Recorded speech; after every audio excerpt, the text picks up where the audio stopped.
Assalamualaikum warahmatullahi wabarakatuh. Apa kabar ya anak-anak Umi? Semoga semua tetap sehat ya. Hari ini kita mereview ya nak, mereview terkait materi kita di minggu lalu, yaitu teks laporan pengamatan. Kalian sudah tahu ya bahwa laporan adalah uraian kegiatan yang telah dilakukan.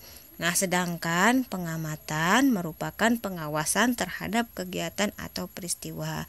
Jadi pengamatan itu sama dengan observasi ya nak. Nah, selanjutnya ketika kita telah melakukan observasi, kita dapat membuatnya menjadi teks laporan hasil pengamatan, yaitu teks yang berisi penjabaran umum atau melaporkan sesuatu berupa hasil dari pengamatan atau observasi yang telah kita lakukan. Teks laporan observasi itu nak juga disebut teks klarifikasi karena memuat klarifikasi mengenai jenis-jenis sesuatu berdasarkan kriteria tertentu. Alhamdulillah anak-anak Umi juga telah melakukan observasi dan telah membuat teks laporannya. Kita uraikan kembali ya nak. Di sini kita akan mengulang bagaimana cara menulis teks laporan pengamatan berdasarkan hasil yang telah kita amati atau kita observasi. Umi akan ulang bagian-bagian penting ketika menyajikan sebuah laporan observasi.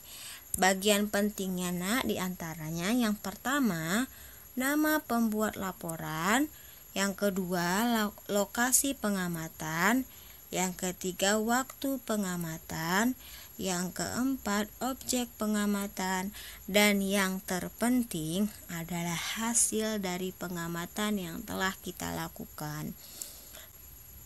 Setelah kita membuat bagian pentingnya dari nama pembuat laporan, lokasi pengamatan, waktu pengamatan, objek pengamatan, dan hasil pengamatan, di hasilnya ini nak kita dapat langsung membuat hasil pengamatan dalam bentuk narasi ya. Dapat kita narasikan secara langsung hasil observasi yang telah kita lakukan. Berdasarkan observasi pengamatan hewan di Taman Safari, Umi narasikan seperti ini hasilnya. Taman Safari Indonesia merupakan tempat pemeliharaan sekaligus perlindungan bagi para hewan.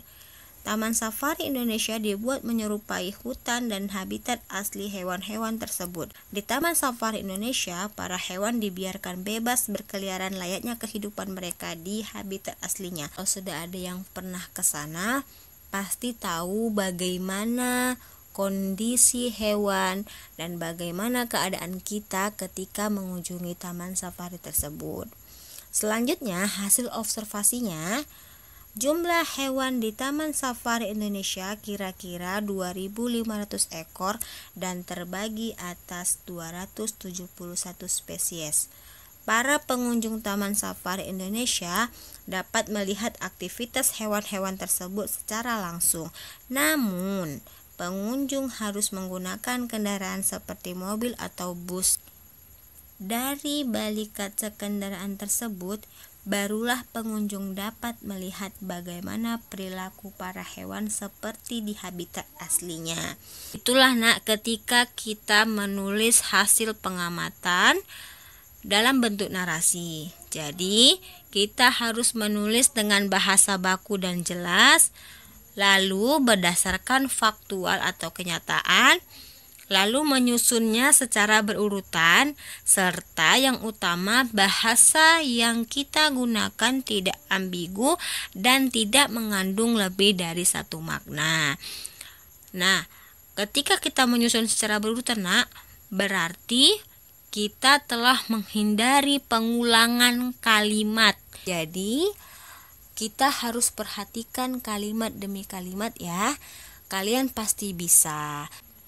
kamu harus mampu menulis hasil laporan pengamatan bentuk narasi dengan bahasa yang baku dan jelas, serta disusun secara sistematis, dan bahasanya harus satu makna atau tidak ambigu. Coba kamu ulang-ulang ya nak. Di rumah kamu ulang-ulang satu observasi, kamu lakukan observasi kecil di dalam rumah.